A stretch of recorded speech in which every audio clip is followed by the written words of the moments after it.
നമുക്ക് കത്ത് വന്നിരിക്കുന്ന കോഴിക്കോട് നിന്നാണ്. മല്ലികയാണ് കത്ത് അയച്ചിരിക്കുന്നത്. മകന് വേണ്ടിയിട്ടാണ് കത്ത് അയക്കുന്നത്. ജോലി, വിവാഹം ഇവയെക്കുറിച്ചൊക്കെയാണ് എനിക്കറിയേണ്ടത്. മകൻ എഞ്ചിനീയറാണ്. നിലവിലുള്ള ജോലിയിൽ തൃപ്തനല്ല. വേറെ ജോലിക്ക് ഇപ്പോൾ ശ്രമിക്കുന്നുണ്ട്, പക്ഷെ ഒന്നും ശരിയാവുന്നില്ല. വിവാഹ കാര്യവും നോക്കണം. ഒരു ഗവൺമെൻറ് ജോലി സാധ്യതയുണ്ടോ, അതുപോലെ വിവാഹം എന്ന് നടക്കും തുടങ്ങിയ കാര്യങ്ങളൊന്ന് വിശദമായിട്ട് പറയണം എന്നാണ് അമ്മ പറഞ്ഞിരിക്കുന്നത്. എല്ലാവർക്കും ഗവൺമെൻറ് ജോലി വേണമെന്നാണ്. അതെ. ദശാകാലത്തിൻ്റെ ഒരു അല്പദോഷം മാത്രമേ ഉള്ളൂ. അല്പദോഷം എന്ന് പറഞ്ഞു കഴിഞ്ഞെന്നാൽ അവനവൻ ആഗ്രഹിക്കുന്ന സമയത്ത്, ചിന്തിക്കുന്ന സമയത്ത് അവനവൻ്റെ ആഗ്രഹങ്ങളും മോഹങ്ങളും സാക്ഷാത്കരിച്ചില്ലെങ്കിൽ ഒരു നിരാശയും, എൻ്റെ പഠിത്തം, എൻ്റെ ഡിഗ്രി, അല്ലേ എന്നെ നല്ലോണം പഠിപ്പിച്ചില്ല, അല്ലേ അതുകൊണ്ട് എനിക്ക് നല്ല ഉദ്യോഗം കിട്ടിയില്ല, അല്ലേ ഞാനൊരു അൺലക്കി മാൻ, അല്ലെ ഞാനൊരു അൺലക്കി ലേഡി, ഇങ്ങനെയൊക്കെയുള്ള ചിന്തകൾ നമ്മളെ മൂടി ഭരിക്കുന്ന ഒരു കാലഘട്ടമുണ്ട്. അതെന്താണ്? ആ ദശാകാലങ്ങൾ മൗഢ്യത്തിൽ നിൽക്കുന്നത് കൊണ്ടാണ്.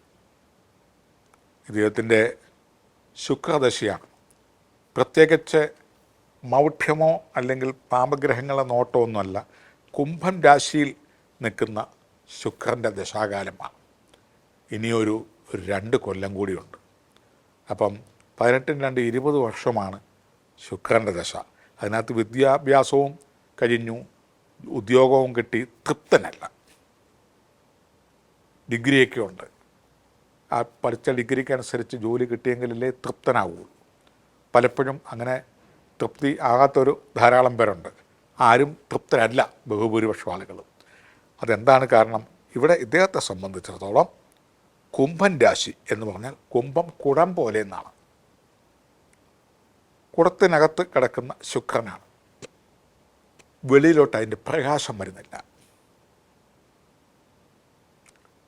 അപ്പോൾ കുടത്തിനകത്ത് ഒതുങ്ങിപ്പോകുന്ന രീതിയിലുള്ള ആഗ്രഹങ്ങളും മോഹങ്ങളും ഭാഗ്യങ്ങളും കൊണ്ട് നിറഞ്ഞ് നിൽക്കുകയാണ്. കുടത്തിലെ ശുക്രൻ ശോഭിക്കുന്നില്ല, വെട്ടം കാണുന്നില്ല. ഏത് ഫീൽഡിൽ പോയിരുന്നാലും, ജോലിയായിരുന്നാലും, ബിസിനസ്സായിരുന്നാലും, അഭിനയമായിരുന്നാലും, രാഷ്ട്രീയമായിരുന്നാലും കുംഭത്തിൽ നിൽക്കുന്ന ശുക്രൻ ശോഭ കുറവാണ്. കഴിഞ്ഞുകൂടാ. അടുത്ത് വരുന്ന ആദിത്യനും ചന്ദ്രനും ചൊവ്വയും, ആദിത്യൻ്റെ 6 വർഷവും ചന്ദ്രൻ്റെ 10 വർഷവും ചൊവ്വയുടെ 7 വർഷവും 23 വർഷത്തോളം പരമഭാഗ്യം നിറഞ്ഞ കാലഘട്ടം. ഈ ശുക്രദശയിൽ ആഗ്രഹിച്ച, മോഹിച്ച പല സ്വപ്നങ്ങളും സാക്ഷാത്കരിക്കുകയും പൂവണിയുകയും ചെയ്യുന്ന കാലം. പ്രത്യേകിച്ച് 2027 മുതൽ ആശയ്ക്കും സർവ്വനന്മകളും ഓരോന്നോരോന്നായിട്ട് തേടിയെത്തുമെന്നാണ്. അതുപോലെ സാമ്പത്തിക ലബ്ധി, തൊഴിൽപരമായ പുരോഗമനം, ഭാഗ്യപുഷ്ടി, എല്ലാ സംവിധാനങ്ങളും, വസ്തു, വീട്, വാഹനം, വേഷഭൂഷണാദികൾ, അങ്ങനെ എല്ലാ ഭാഗ്യങ്ങളും 2027 മുതൽ സംജാതമാകും. അതുവരെ പ്രത്യേകിച്ച് ശുക്രനെ ഒന്ന് സന്തോഷിപ്പിക്കുക.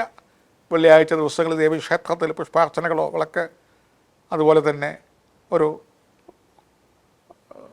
100 ക്യാരറ്റ്, ഒരു സെൻറ്റ്, ഒരു ഡയമണ്ട് ധരിക്കുന്നത് നല്ലതാണ്. ഭാവിയിലേക്കുള്ള ശുക്രൻ്റെ അപഹാര കാലഘട്ടങ്ങളിലും ആ വജ്രം ധരിക്കുന്നതുകൊണ്ട് കുറേ മാറ്റങ്ങൾ വരും.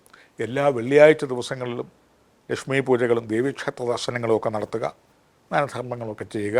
ശുക്രദശ തീർന്നു കഴിഞ്ഞെന്നാലും ബാക്കി ഗ്രഹങ്ങളിൽ ശുക്രൻ്റെ അപഹാരം വരുമ്പോൾ എത്ര കണ്ട് മേന്മകൾ വന്നാലും അപഹാരം വരുമ്പം ഈ കുടത്തിൽ നിൽക്കുന്ന ശുക്രൻ്റെ ദശാകാലമാണ്. ഇടയ്ക്കിടയ്ക്ക് ഒരു മങ്ങൽ വരും. അതുകൊണ്ട് ആ മങ്ങൽ ഏതായാലും മാറാൻ പോവുകയാണ്. എന്നാലും നല്ല കാലത്തെങ്കിൽ, നല്ല അവസരങ്ങൾ വരുമ്പോൾ ഉള്ള മങ്ങലും നമുക്ക് മാറ്റിക്കിട്ടുന്നതിന് ദേവീഭജനം, ഡയമണ്ട് ധരിക്കുക, വെള്ളിയാഴ്ച ഒരിക്കൽ ദേവീക്ഷേത്ര ദർശനം, വെള്ളിയാഴ്ച ദാനധർമ്മങ്ങൾ, ഇതെല്ലാം ചെയ്യുക. ഇപ്രകാരമൊക്കെ ചെയ്ത് മുന്നോട്ട് പോവുക. വേറെ പ്രതിവിധികളുടെ ഒന്നും ആവശ്യമില്ല. ഭാഗ്യവാനായിട്ട് തീരും. 2027 മുതൽ പുതിയ ഉദ്യോഗലബ്ധിയും ധനാഗമവും നല്ല ബന്ധുബലവും സമ്പാദ്യാദികളും ജീവിത ഭാഗ്യങ്ങളും തേടിയെത്തും.